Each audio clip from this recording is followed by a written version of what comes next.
Hello everyone, I'm Pam Carruthers of HealingStars.com, and this is the chart for the first full moon, 3rd of January 2026, so Happy New Year. It has a huge amount of energy in the sign of Capricorn. Here in this whole sign chart that I use is Mercury, Venus, Sun and Mars. Mars is exalted, by the way, in that sign of Capricorn. And opposite, of course, always at a full moon, the moon is opposite the sun. So here's the moon in her home sign of Cancer. This time, roughly every year, that will occur. It's not unusual.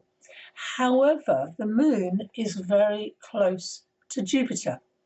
And this new moon is early, it's at 10 in the morning in the UK. So you will see the full moon the night before, very much so, and maybe the night after. And Jupiter is incredibly bright in the night sky. It's wonderful. So please look up. If you're in an area where there is a clear night, you'll see that wonderful planet Jupiter. It is the best planet. It's all about optimism and hope. The future is family, Cancer, the sign of the family, and that's what the moon is saying too. Caring, nurturing oneself. The opposition is incredibly important because here the sun at 13 Capricorn, there's Venus at 12 and Mars at 14. Venus is invisible right now. It disappeared as a morning star from view on November the 26th, 2025. It will reappear as an evening star in February.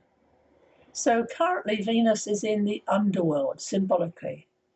And that is a whole story, a whole myth that I really, really love. The story of Inanna. And I'm giving a masterclass on the significance of this. It's called the Venus Star Point, the shamanic journey. And Venus joins the sun in only 5 signs of the zodiac. And that is incredibly important to know what sign you are, because that is your personal connection to Venus.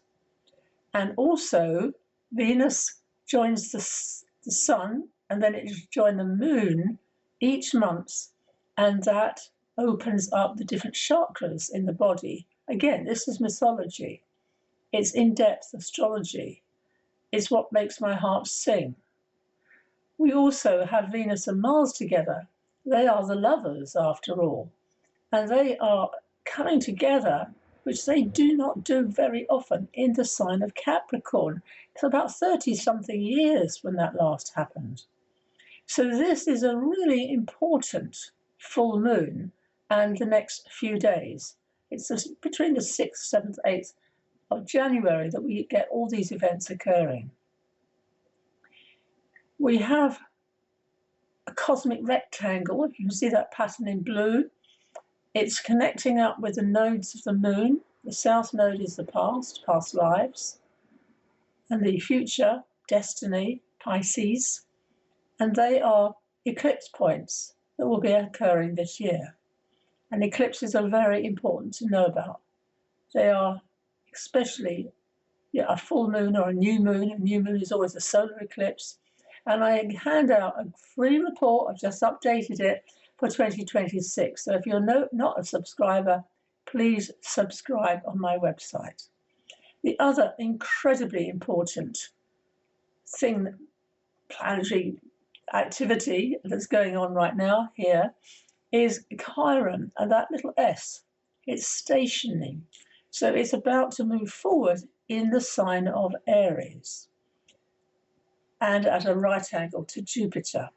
So Aries is governed by Mars. Mars is exalted. That's good news. And Jupiter is also exalted in Cancer. It's very favorable. But the weakness of Chiron in Aries is the wound about being a pioneer, about being first, going first, head fast. It rules the head, Aries. So it can be caught up in the negativity of going, I'm not good enough. I'm an imposter. No matter how hard I work and do things, it's always going to go wrong. All those negative thoughts that can keep us up in the middle of the night, I know. Important to focus instead on your goals. That lovely word, goals, all to do with Capricorn, planning, having a plan of action, making a business plan if you're a business owner. But whatever it is, even if it's organizing your housework or your kids, your family, but making life easier for you because there's something to fall back on. And that is really important at this full moon. Of course, the next new moon will be the time of planting new wishes, new seeds. And that is not until Venus reappears as an evening star, basically, because Venus governs relationships, it governs money, it governs beauty, harmony, and especially important if you are a Venus person, if you have a planet in Taurus. I do, I have the moon there. And also, of course, the sign of Libra, governed by Venus. Venus can also be a morning or an evening star. Knowing what is in your chart, again, is really important. So please sign up. I'm giving a masterclass on Monday, January the 5th. I am charging for it because I give you also a really important personal astrology program and lots of personal information for you. So I hope that encourages you at this full moon to get with the program. Let's celebrate Venus, and let's celebrate, of course, Saturn, the planet that rules Venus and Capricorn. It's about to change sign, but I'm looking at it now. It's still in Pisces. It will be moving along with Neptune, both into Aries, but that's another day to talk about. Thank you for watching. Pam Carruthers of HealingStars.com.